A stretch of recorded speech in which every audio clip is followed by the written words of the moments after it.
साथियों नमस्कार, मैं एडवोकेट गोवर्धन कुमावत आपके साथ में। साथियों, आज मैं आपको बहुत अच्छी कहानी सुनाने जा रहा हूँ। ये कहानी वास्तव में सुनने लायक है। ये कहानी आप पूरी सुनिएगा, मजा आ जाएगा आपको।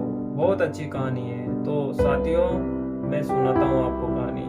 साथियों, गुरु पूर्णिमा का दिन था और 5 दोस्त अपने गुरुजी से मिलने के लिए जा रहे थे। रास्ता थोड़ा लंबा पड़ता था, तो रास्ते में जा रहे थे। तो चलते चलते चलते उनके रास्ते के अंदर एक सेठ की हवेली आती है। तो सेठ की हवेली के बाहर एक पिंजरा लटक रहा होता है। उस पिंजरे के अंदर एक तोता होता है। उस पिंजरे के अंदर एक तोता कैद रहता है। सेठ ने उसको कैद कर रखा है। वहीं उसको दाना पानी सब कुछ वहीं उसको रोज खिलाता था। तो जैसे 5 मित्र जा रहे थे, आगे चलते जा रहे थे, तो तोताराम ने आवाज दी कि अरे भाई, कहाँ जा रहे हो? तो उन्होंने कहा, आज गुरु पूर्णिमा है, हम हमारे गुरुजी से मिलने के लिए जा रहे हैं, हम हमारे गुरुजी के दर्शन करने के लिए जा रहे हैं, हम हमारे गुरुजी से गुरु दक्षिणा लेने के लिए जा रहे हैं। तो साथियों, तोताराम ने कहा कि जाते जाते मेरा भी एक निवेदन सुन लीजिए, अपने गुरुजी से मेरा भी एक निवेदन कर लीजिएगा।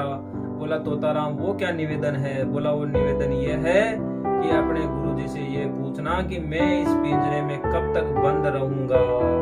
मेरा ऐसा क्या कर्म है जिसकी वजह से मैं इस पिंजरे में बंद हूँ। मुझे दाना पानी तो सब कुछ मिलता है, मैं बहुत खुश हूँ। दाना पानी तो मुझे सब कुछ मिलता है, पर मैं उस खुले आसमान में उड़ना चाहता हूँ। वो खुला आसमान मेरे नसीब में क्यों नहीं है? अपने गुरुजी से ये बात जरूर पूछना। तो साथी ने कहा कि हे तोताराम, हम आपका मैसेज हमारे गुरुजी तक जरूर पहुंचाएंगे।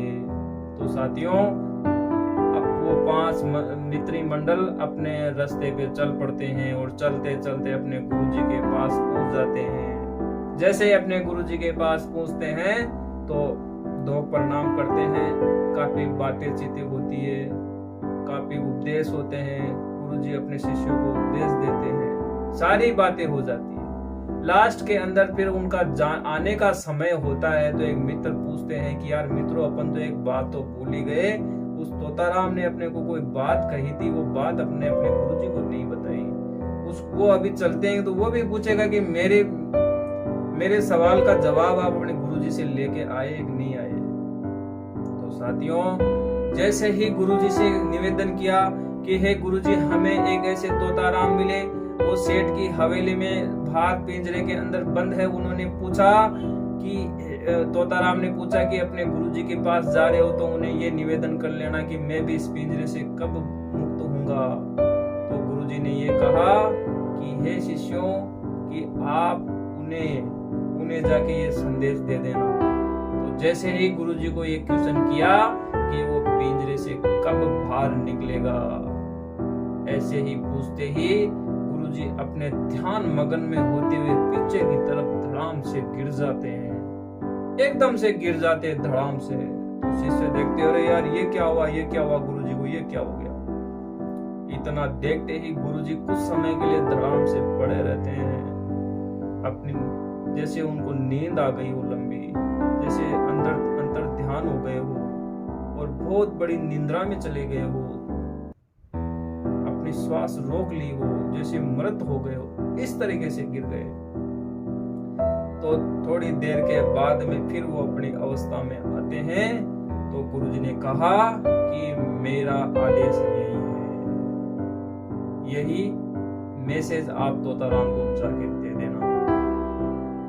तो 5 मित्र वहां से गुरुजी का आशीर्वाद लेते हुए वे वापस अपने रास्ते चल पड़ते हैं।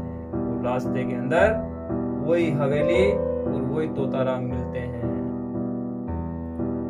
जाते जाते तोताराम ने आवाज लगाई कि साथियों, कुछ पूछ के आए गुरुजी से? तो उन्होंने कहा, बिल्कुल पूछ के आए हैं। आपका क्वेश्चन जैसे ही हमने गुरुजी से करा तो गुरुजी तो ध्यान बिल्कुल मग्न हो गए, आंखें बंद कर ली, श्वास रोक ली और एकदम से चित्त हो गए। तो गुरुजी ने ये कहा कि यही संदेश है। तो बोला ये संदेश तो समझ में नहीं आया गुरुजी क्या कहना चाहते हैं, ना हमें समझ में आया। तोताराम तुम्हें अगर कोई बात समझ में आ रही है इसके अंदर तो आप तुम देख लो। इतनी बात कह के पांचों मित्र वहां से चले जाते हैं। तोताराम सोचता है इसके अंदर कुछ तो ऐसा है, कुछ तो ऐसा लॉजिक है जिसकी वजह से गुरुजी ने ये आदेश दिया है, कोई न कोई बात तो है। तो तोताराम के समझ में आई कि जैसे ही मालिक आएगा अपन अपनी श्वास रोक लेंगे, जैसे मर्सी गए वो इस पोजीशन के अंदर अपन जो है अपना वो धारण कर लेंगे, मौन धारण, मतलब गहरी निंद्रा में श्वास रोक के, यानी कोई मर जाता ना आदमी उस तरीके से अपन धारण कर लेंगे। तो सेठ जैसे ही आता है तो तोताराम अपनी श्वास खींच के एकदम से धड़ाम से पहले से गिरे पड़े रहते हैं। तो सेठ जी देखता, अरे अरे ये क्या हो गया, ये क्या हो गया। उस तोताराम को तुरंत पिंजरे के बाहर निकालता है, उसको ऐसे पूंछ पकड़ के यूं ऐसे हिलाता है, क्या हो गया, क्या हो गया, अरे ये तो मर गया, ये तो मर गया, मर गया ये तो तोताराम को मर्द समझते हुए उसको पूंछ पकड़ के बाहर फेंक देता है। तो साथियों जैसे ही बाहर फेंकता है तोताराम अपने खुले आसमान में हो लेता है, मतलब उड़ जाता है, अपने खुले आसमान की ओर उड़ जाता है। साथियों इसे ये सीख मिलती है कि अपनी प्रकृति माँ हमें कई बार वो बातें सिखा देती है जो हमें वास्तव में ज्ञानवर्धक होते हैं, उन्हें समझने की अपने को क्षमता नहीं होती। तो साथियों हमेशा गुरु बंधन छुड़ावे रे, गुरु ही एक ऐसे हैं जो बंधन छुड़ा देते हैं। तो साथियों कहने का आशय यह है, हमेशा गुरुजनों की शरण में रहना चाहिए, अपने माता पिता की शरण में रहना चाहिए और हमेशा सच बोलना चाहिए, ईमानदार रहना चाहिए, बिना अनावश्यक बोलना नहीं चाहिए और ईमानदारी से जीवन व्यापन करते रहना चाहिए। माता पिता और गुरुजनों की शरण में रहते हुए मानुष को कोई हानि नहीं होती, वो हमेशा सुखी रहता है और अपने गुरुदेव के ज्ञान, गुरुदेव के आदेश से अपना जीवन व्यापन करते रहिए। आप इस जीवन से मुक्त हो जाओगे जिस तरीके से तोताराम खुले आसमान में उड़ गए थे। तो साथियों आज का विचार, आज की कहानी आपको कैसी लगी मुझे कमेंट करके जरूर कहिएगा। और मैं आपसे फिर निवेदन करूंगा, इतनी बड़ी फ्रेंड लिस्ट होते हुए भी सब्सक्राइब बहुत कम आ रहे हैं, शिकायत करूंगा मैं आपसे।